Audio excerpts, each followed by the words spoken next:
We live in a world that is literally flooded with technology. You can look anywhere and find technology. In the classroom, you've got computers and projectors and TVs. In the office, you've got computers. At home, you've got video games, refrigerators, all kinds of technology everywhere. There's a lot of speculation about whether or not different parts of this technology are good for us. Some are good things, like refrigerators can hold keep things good to eat for longer periods of time. And then there's bad stuff like guns and other technology. I wanted to talk about, with the recent popularity of e-readers such as the Nook and Kindle, I wanted to talk about how e-readers can be a good thing for the society as a whole and also for the book industry. The 3 points that I would like to make about that are the increased accessibility to different information, the financial benefits to both the consumers and the actual book industry, and the organization that it allows for you. For the increased accessibility, David Galernter, a professor of computer science at Yale, said, word processors could be the best thing that ever happened to prose, and cloud computing will soon offer readers the chance to consult any text in any library anywhere. And what he's basically saying is that with the e-reader and e-book technology, you can basically get books that you wouldn't have access to otherwise. Like maybe there's something that's only accessible in another part of the world, or maybe the bookstores that you have around you don't have those books. You can get them just because you have electronic accessibility to them. You can just go online and buy it that way.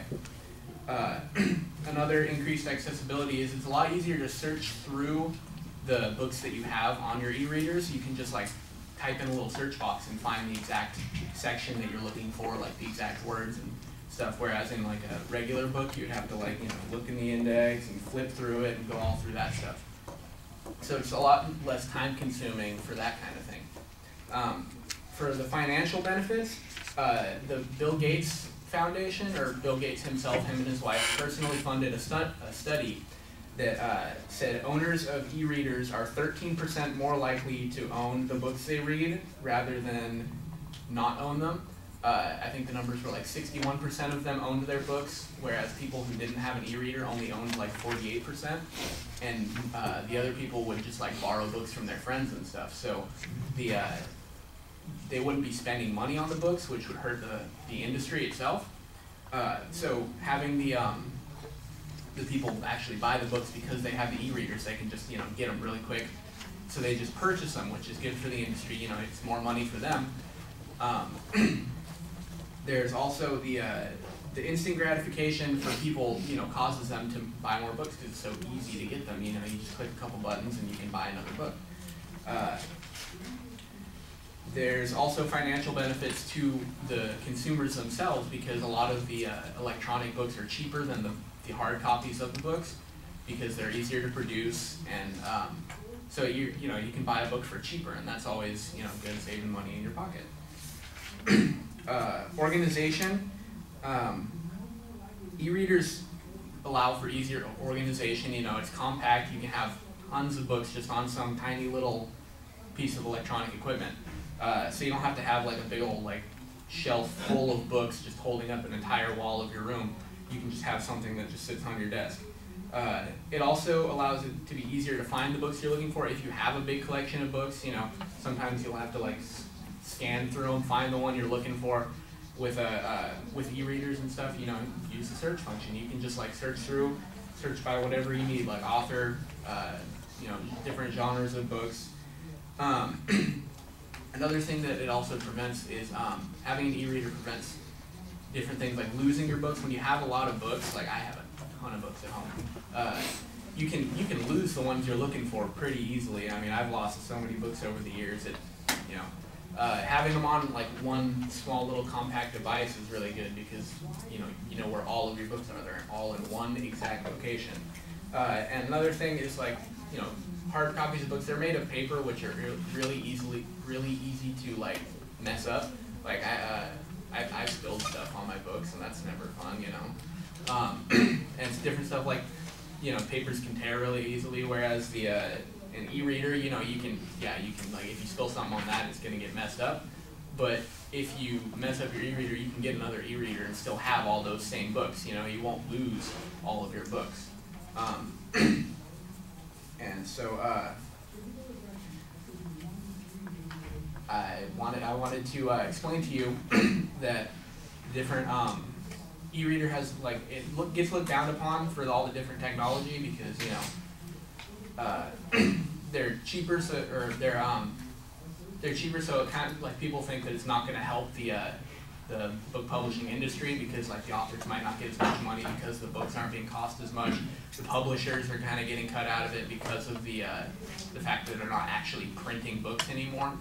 But with the increased financial benefits from the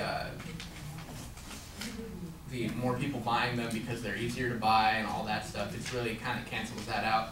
So I think it's good for the industry, and I think that e-readers are a good thing for both the industry and for us as consumers.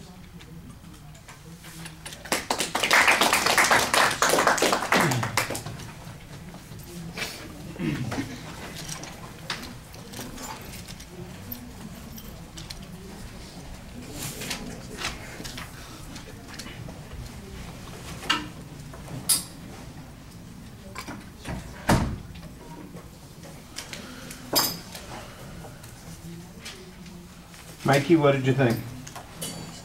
I thought the organization was good. The research that you gave, I think you did a good job describing it. You had good comparisons, good information on the e-reader, good features that you told us about it. And I thought it was a good speech overall. Okay. A lot of the things that you're mentioning are the same thing that we heard in the other speech about this technology. And I think one of the advantages that you have here is the organizational structure. Even though you often say the same kinds of things, it's easier to follow because you've got an organizational structure that allows us to keep that information grouped appropriately.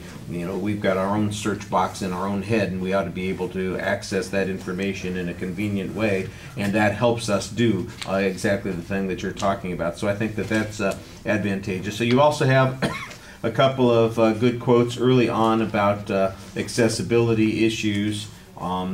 It does seem sometimes like you are rushing a little bit during the presentation. I think there are issues that need a lot more development. For instance, the economic issues, I still think you have a couple of statements about what's going on there, but you don't really discuss it. There's not any information or data, authorities or statistics that tell us that this is sustainable or that this is going to be functional. We know inevitably that most of these things are going to be digitalized and they'll be accessible this way, that it's going to have a beneficial effect in the long run. I think that's the thing that we need to be able to make an inference on, and we don't really have the data on that yet. I thought your delivery was really solid. You do a good job variety in your voice, and you have excellent audience contact. You do have to look at your notes occasionally, but it's not obtrusive when you're doing so.